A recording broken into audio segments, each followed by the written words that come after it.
Hello everybody, today I'll be talking about proton pump inhibitors, also known as PPIs. A few examples include omeprazole, esomeprazole, lansoprazole, and pantoprazole. The mode of action of PPIs is that it can reduce gastric acid secretion. Therefore, they act by irreversibly inhibiting the proton pump inhibitor, which is found in the gastric parietal cells in the stomach. They are the first-line treatment for prevention and treatment of peptic ulcer diseases, symptomatic relief of dyspepsia and GORD, also the eradication of H. pylori infection. They are used in combination with 2 antibacterials for a triple therapy regimen. It can be useful for patients with cystic fibrosis as it reduces the degradation of pancreatic enzyme supplements. A few warning signs is that PPIs can disguise symptoms of gastric cancer. When administering at high doses for prolonged courses in the elderly, it can increase the risk of fractures. Therefore, patients at risk of osteoporosis should be identified and treated appropriately. PPIs may reduce absorption of vitamin B12 with long treatment. By increasing the gastric pH, it allows bacteria such as C. difficile to colonize the gut.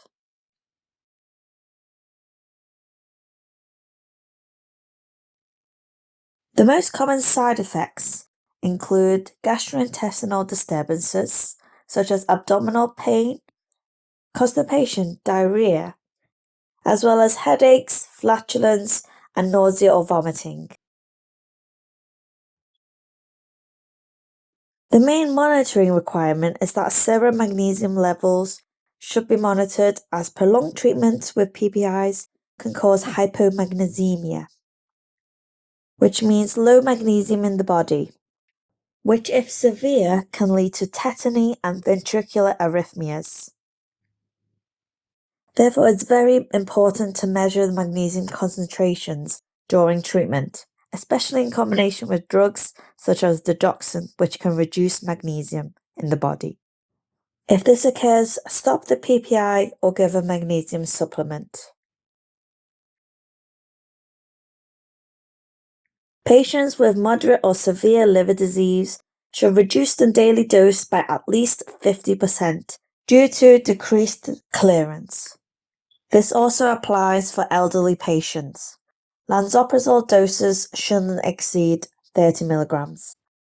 A main interaction is between clopidogrel and the PPI omeprazole, as it can reduce the antiplatelet effect. Key points to know is that all PPIs should be prescribed for the appropriate indications at the lowest effective dose for the shortest period. Therefore, the need for long-term treatment should be reviewed periodically. The MHRA advice suggests that PPIs have a very low risk of SCLE. Symptoms include skin rashes or lesions.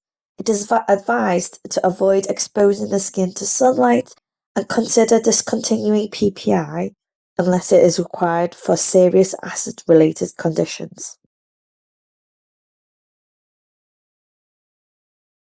Certain brands of omeprazole, for example Losec MUPS, contain enteric-coated pellets, which can be dispersed in acidic liquid, for example fruit juice, but it should not be mixed with milk.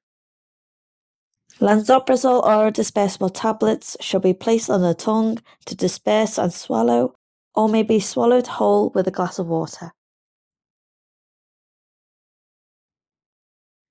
Here's an exam question for you to try. Which of the following is correct in regards to PPIs? Is it A, PPIs should be prescribed for the appropriate indication at the highest prescribed dose for the longest period? Or B, in the elderly with moderately impaired liver function, a maximum dose of 60 mg of lansoprazole should be given? Or C, a combination of omeprazole 20 mg 12 hourly and clarithromycin 500 mg 12 hourly is the ideal combination to eradicate H. pylori. Or D, prolonged treatment can cause hypomagnesemia. Or E, PPIs work by reversibly inhibiting the proton pump in the gastric parietal cells.